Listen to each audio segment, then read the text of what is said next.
the morning the world changed. At 5:29 in the morning, on July 16, 1945, the New Mexico desert was silent. For months, thousands of people had worked in secrecy to build something no human being had ever created before. They called it the Gadget. It stood on top of a 100-foot steel tower in the middle of the desert. A few miles away, scientists, soldiers, and technicians waited in bunkers. Some prayed, some watched the clock, and some were simply terrified, because they didn't know whether the device would work, or whether they had just built something powerful enough to destroy far more than their intended target. Because they didn't know. For a fraction of a second, nothing happened, and then the desert became brighter than daylight. A blinding fireball erupted into the sky. The shock wave raced across the desert. A mushroom cloud climbed more than 7 miles into the atmosphere. The first nuclear explosion in human history had occurred. The secret project that created it had taken less than 3 years to transform from an uncertain scientific idea into a weapon capable of changing civilization forever. But the most frightening part wasn't the explosion. What happens when human beings possess a weapon like this? And that question would shape the rest of the 20th century. Chapter 2. The fear that started it all. To understand the Manhattan Project, we have to go back to Europe in the late 1930s. The world was already moving toward war.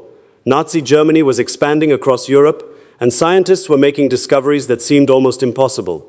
Then in 1938, German scientists Otto Hahn and Fritz Strassmann discovered evidence that uranium could split into smaller elements. And if that process could become a chain reaction, the consequences could be extraordinary. Scientists also realized something more terrifying. A controlled chain reaction might produce energy. An uncontrolled one might produce an explosion. In 1939, physicist Leo Szilard and others became increasingly worried that Nazi Germany might try to turn this discovery into a weapon. Albert Einstein, although not directly involved in building the bomb, agreed that the possibility was serious. On August 2, Roosevelt responded by creating a committee to investigate uranium research. At first, the American effort was small. There was no massive secret city, no army of workers, no giant industrial complex. Just scientists trying to determine whether the impossible was actually possible. But then the world changed again. In September 1939, Germany invaded Poland. World War II had begun, and suddenly the race to understand nuclear fission wasn't just about science. It was about survival. The engineering was unprecedented, and the amount of material required was enormous. Still, the possibility was too dangerous to ignore. Then came December 7, 1941. Japan attacked Pearl Harbor. The United States entered World War II. Now America's nuclear research effort became part of a much larger wartime mobilization. In 1942, the Army took control of the project. The Army Corps of Engineers established the Manhattan Engineer District. The name Manhattan Project would eventually become famous, even though much of the actual work happened far from New York. And this required something that had never been attempted on such a scale. Scientists would have to work with soldiers. Engineers would have to work with factories. Universities would have to work with private companies. And almost everyone involved would have to keep their mouths shut. The project eventually employed about 130,000 people and cost roughly $2.2 billion during the war. But here's the remarkable part. Most of those people didn't even know what they were building. A worker might know only that he was operating a machine. Another might know that he was handling a particular chemical. Someone else might know that a strange piece of equipment had to be delivered to another facility. Very few people understood the entire picture. The secrecy wasn't accidental. It was the foundation of the project. And 3 places would become the heart of this hidden world: Oak Ridge, Hanford, and Los Alamos. Natural uranium contains mostly uranium-238, while the isotope needed for the type of bomb being developed at Oak Ridge was uranium-235. The problem was that uranium-235 and uranium-238 are chemically almost identical. Separating them was incredibly difficult. So the Manhattan Project tried several approaches at once. At the Y-12 plant, enormous electromagnetic machines called calutrons were used. At K-25, engineers developed gaseous diffusion. The scale was astonishing. The K-25 facility eventually covered about 44 acres under one roof and became one of the largest buildings in the world at the time.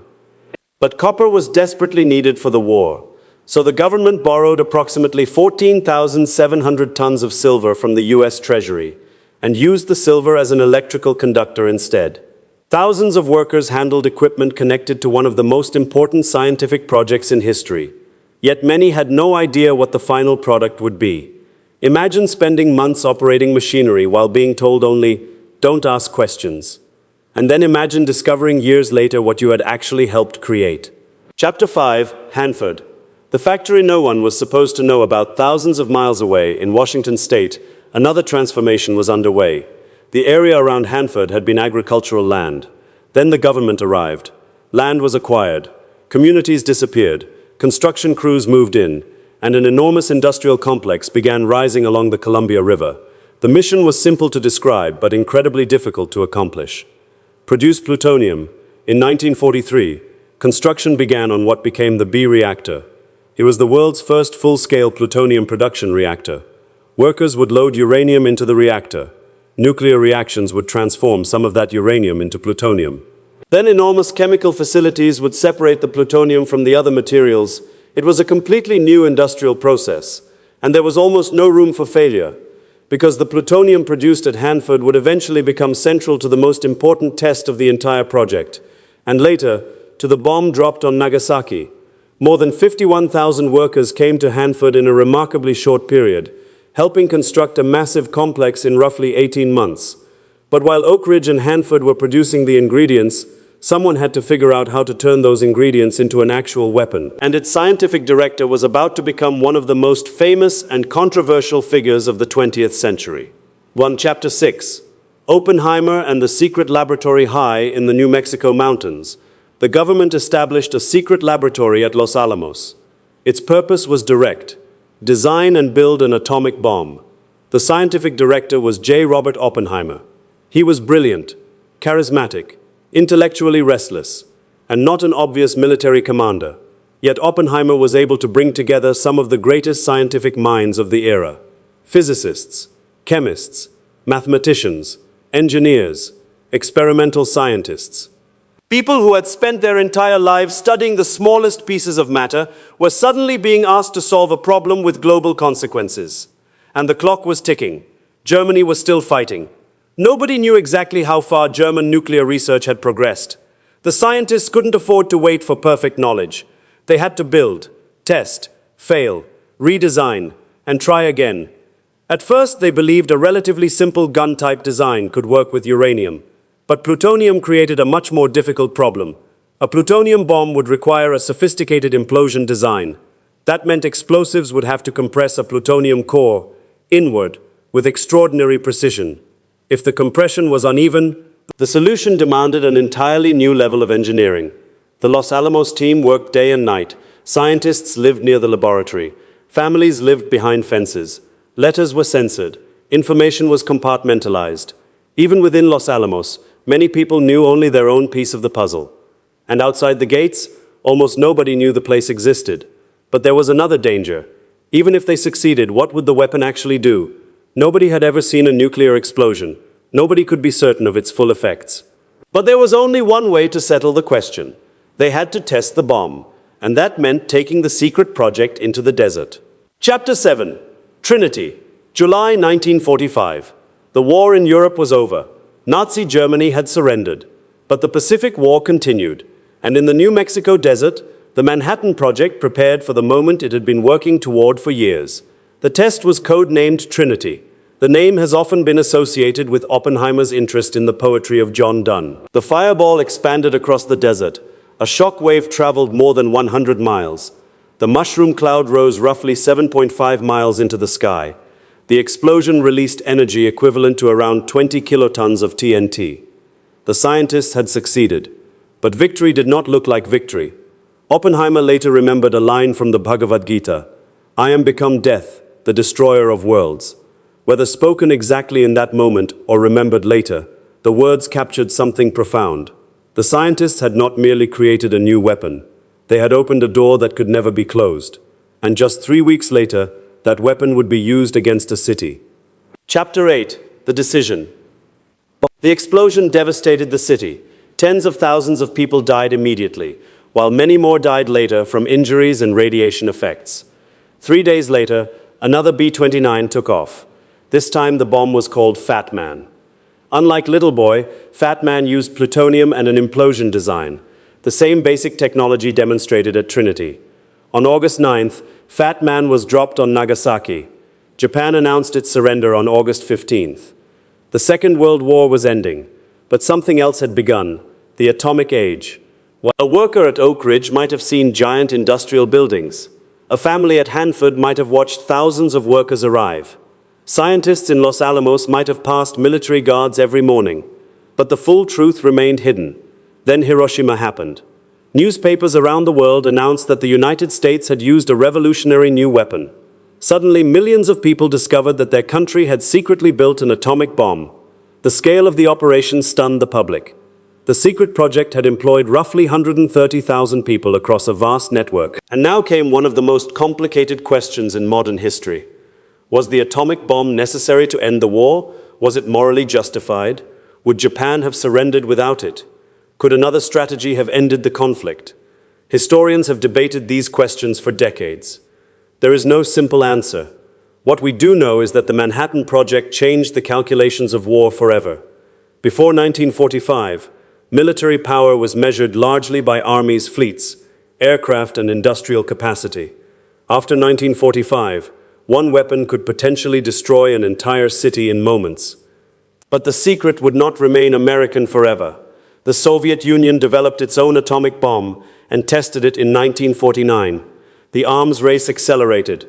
Then came hydrogen bombs, then long-range missiles, then enormous nuclear arsenals. The world entered a terrifying period in which two superpowers possessed enough nuclear weapons to destroy each other many times over. The Manhattan Project had started as a race to beat Nazi Germany. Germany surrendered before the bomb was completed. But the project In 1946, the Atomic Energy Act transferred nuclear research and development from the War Department to a new civilian agency, the Atomic Energy Commission. Nuclear technology would eventually influence electricity generation, medicine, scientific research, and national defense. But the legacy also carried a darker side. The production of nuclear materials created radioactive waste and environmental contamination. At Hanford, enormous quantities of radioactive waste accumulated. The site later became one of the largest environmental cleanup efforts in the United States. So the Manhattan Project left behind two very different legacies. It helped launch new areas of science, and it created environmental problems that would remain for generations. Chapter 11. The Human Cost of the Secret. When we talk about the Manhattan Project, it is easy to focus on famous names: Oppenheimer, Einstein, Fermi, Groves. But the project was much larger than any individual. There were engineers designing machines, construction workers building secret facilities, scientists performing calculations, clerks typing documents, women. The world's first nuclear weapon was not created by a handful of scientists working alone. It was created by an enormous human machine, people separated by thousands of miles, people who often knew only fragments of the mission, and together, those fragments formed something capable of changing the planet. At the same time, people living near Manhattan Project sites faced displacement and disruption, and the communities surrounding the production facilities would carry environmental consequences long after the war ended. Chapter 12. The moment science changed forever. Before the Manhattan Project, scientists could discover something and believe that discovery belonged mainly to the world of knowledge. After the Manhattan Project, that assumption became impossible to maintain. Science had demonstrated that understanding nature could produce weapons with civilization-level consequences. That realization changed the relationship between science, government, and national security. The Manhattan Project also demonstrated what could happen when enormous resources were concentrated. But the project became a model for what would later be called big science, and its influence extended far beyond nuclear weapons. The national laboratory system grew. Federal investment in scientific research expanded. New technologies emerged. But there was a price. Scientists now had to confront a question they could no longer avoid.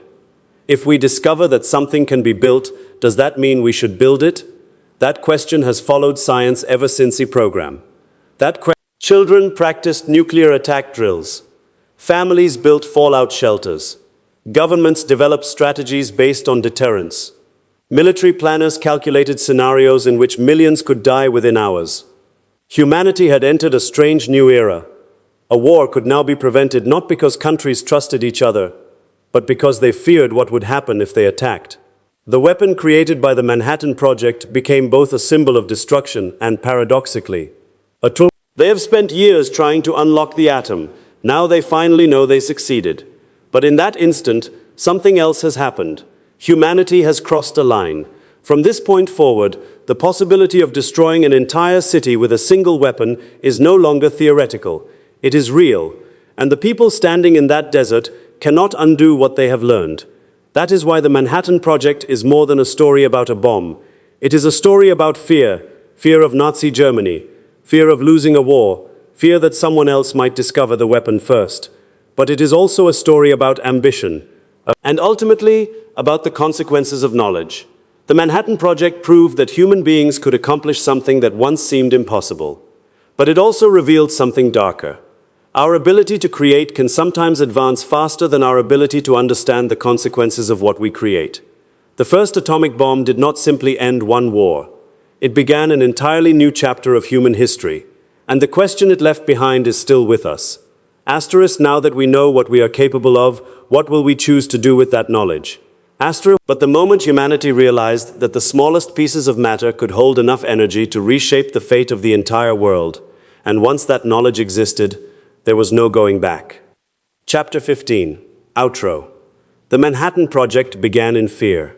It ended with an explosion, but its consequences continued for generations. It changed warfare. It changed science. It changed American history. And it changed the way humanity thinks about its own power. The secret is no longer a secret, but the question it created remains one of history's greatest unanswered questions. Questions. When humanity gains the power to change the world, can humanity also learn when not to use it? Greatest. If you enjoyed this journey into one of the most consequential secrets in history, make sure to like the video and subscribe to *Echoes of History, *Echoes of History, and tell us in the comments what historical mystery or secret should we uncover next. Because sometimes the most important stories in history are the ones that were never meant to be told.